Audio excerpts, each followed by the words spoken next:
Russia pounded Ukraine on Wednesday with its largest missile and drone attack in more than 3 years of war. Hours after U.S. President Donald Trump launched a vitriol-filled attack on Russian leader Vladimir Putin.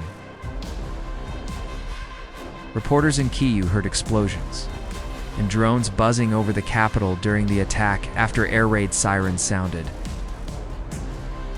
The Air Force said Russia fired 728 drones and 13 missiles, and detailed that its air defense systems intercepted 711 drones and destroyed 7 missiles.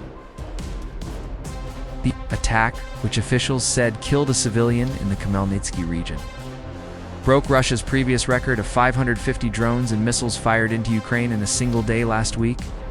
This is a well-targeted attack, and it comes at a time when so many efforts have been made to achieve peace, to establish a ceasefire. But only Russia continues to reject them all, President Volodymyr Zelensky wrote on social media.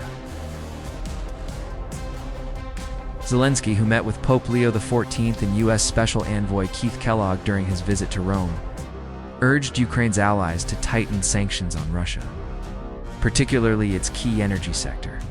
Following his meeting with Kellogg, the Ukrainian leader urged U.S. lawmakers to pass a bill targeting Russia with tougher sanctions.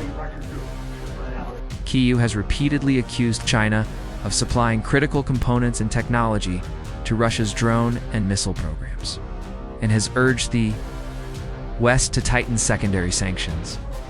Kyiv's security services announced that they had detained 2 Chinese nationals accused of trying to smuggle missile technology abroad. The Air Force and regional authorities said Wednesday's strikes primarily targeted Lutsk, city in western Ukraine. The Russian Defense Ministry said its long-range and precision strikes had targeted military airfield infrastructure, claiming that all designated targets were destroyed. There was no immediate response to the claim in Kyiv.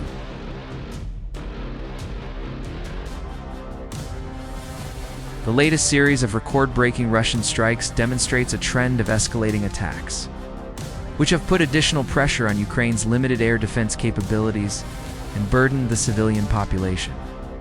We are adapting to this rhythm of life. Of course it's difficult, but what can we do?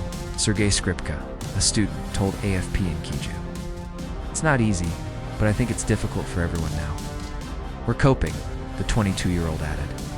A Ukrainian Air Force representative said that new Ukrainian drones had played a crucial role in thwarting Russian attacks.